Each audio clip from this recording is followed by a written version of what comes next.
தன்னை பற்றி ஒரு வரியில் விமர்சனம் செய்து கொள்ளுங்கள் என்று செய்தியாளர்கள் கேட்டபோது முத்தமிழறிஞர் கலைஞர் அவர்கள் மானமிகு சுயமரியாதைக்காரன் என்பதை தெளிவாக பிரகடனப்படுத்தினார்.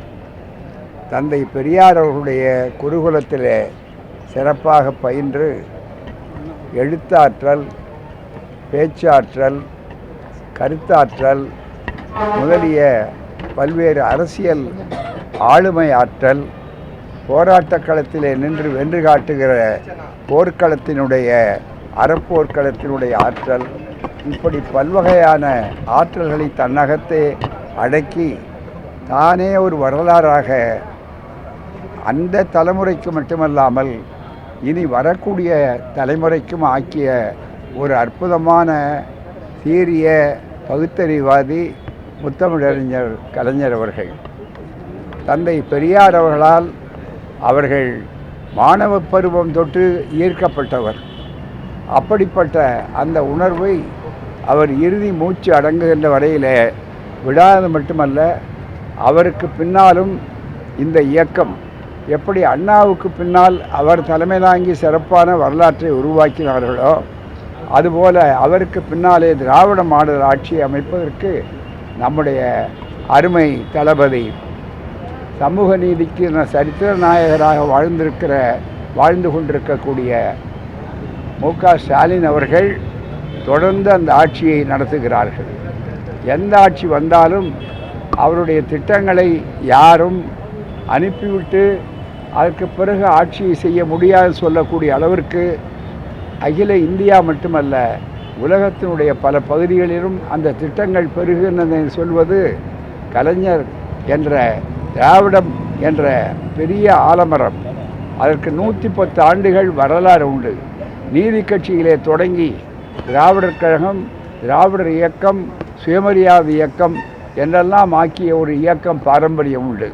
இன்றைக்கு சிலர் நினைக்கிறார்கள் திராவிடம் இல்லாமல் போய்விட்டது, காணாமல் போய்விட்டது என்று அலட்சியமாக நுனிப்புல் மேய்கிறார்கள். திராவிடத்தை ஒருபோதும் அழிக்க முடியாது. திராவிடம் என்றும் வாழும், அதை வரலாறு என்றும் சொல்லும். ஆகவே தான் தாய்க்கழகமான திராவிடர் கழகம் இன்றைக்கு இங்கு மட்டுமல்ல, தமிழ்நாடு முழுவதும் கலைஞர் அவர்களுடைய 103வது அந்த பிறந்த நாள் ஆண்டு என்பதை திராவிடர் எழுச்சி நாளாக தமிழ்நாடு முழுக்கவும், கர்நாடக மாநிலத்திலும், மும்பை மாநிலத்திலும், மராத்தியத்திலுமே கொண்டாட ஏற்பாடு செய்யப்பட்டிருக்கிறது. அதுபோலவே திராவிட முன்னேற்றக் கழகம் அதனுடைய பிரச்சாரம் வழக்கமான அதை செய்கிறார்கள். தமிழின உணர்வாளர்களும் திராவிட பற்றாளர்களும் ஒரு அணியிலே திரண்டு அதை செய்து கொண்டிருக்கிறார்கள். எனவே தான் இது நேற்று பெய்த மழையில் இன்று முளைத்த காளான் அல்ல, மாறாக முழுக்க முழுக்க ஆழமான அடித்தளம் கொண்ட பல விழுதுகளை, பழுதில்லா விழுதுகளை கொண்ட ஒரு திராவிட தத்துவம். ஆகவே கலைஞருடைய பிறந்தநாள் என்பது ஒரு தனி மனிதனுடைய பிறந்தநாள் அல்ல, ஒரு தத்துவத்தினுடைய பாதுகாப்பு பீடம் என்பதை தெளிவாக மகிழ்ச்சி கொண்டு கலைஞர் வாழ்க, திராவிடம் வெல்க என்ற உறுதியோடு திராவிடர் கழகம், தாய்க்கழகம் தன்னுடைய பயணத்தை தொடர்கிறது. முதலமைச்சர் பேசிய அந்த பேச்சுக்களை பார்த்தீங்களா? திருச்சியில முதலமைச்சர் பேசிய பேச்சுக்கள் எப்படி இருந்தது? பக்கத்தில் வந்து முதலமைச்சரோட கருத்து எப்படி இருந்து கேட்குறேன்.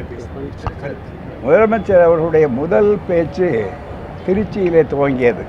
ஆனால் இதில் வருத்தப்படக்கூடிய செய்தி என்னவென்று சொன்னால், அவர் தன்னை முதலமைச்சர் என்றே இன்றும் நினைவு கொள்ளாமல் முழுக்க முழுக்க பழைய தேர்தல் பேச்சையே பேசுவது போல அது அமைந்திருப்பது மிகப்பெரிய, மற்றவர்களால் முகம் சுளிக்கப்படுவது மட்டுமல்ல, அரசியல் தெளிவுள்ளவர்களாலே ஏற்றுக்கொள்ளக்கூடியதல்ல.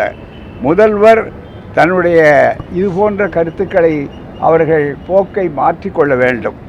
அரசியல் அனுபவம் உள்ளவர்கள் மட்டுமல்ல, கொள்கை தெளிவுள்ளவர்களுக்கும் அது ஏற்படுத்தல்ல. இது ஒரு கட்சியினுடைய அறிவுரையோ விமர்சனம் அல்ல. மிகவும் தெளிவாக ஆளுங்கட்சியாக இருந்த ஒரு கட்சி ஆக்கபூர்வமான எதிர்க்கட்சியாக இருப்போம்னு சொல்லும்போது அந்த எதிர்க்கட்சிகள் என்னென்ன குறைகள் சொல்லுகிறார்கள் என்பதை நுணுகி ஆராய்ந்து அதற்குரிய பதிலையும் தன்னுடைய ஆட்சியினுடைய கொள்கை என்ன என்பதையும் மக்களுக்கு விளக்குவதுதான் முதலமைச்சர் அவர்களுடைய மிக முக்கியமான கடமை. அதில் திருச்சி பேச்சு மாற்றத்தை தரவில்லை, ஏமாற்றத்தையே தந்திருக்கிறது. திமுக கூட்டணியில் இருக்கக்கூடிய கட்சிகள் அடுத்தடுத்து தாவேகாவிற்கு ஆதரவு தெரிவிக்கக்கூடிய அந்த நிகழ்வு பார்க்க முடியுது. அது சரியான நகர்வு தானே? இது அவர்களை கேட்க வேண்டிய கேள்வி, என்னிடத்தில் அல்ல. நன்றி, வாழ்க்கை.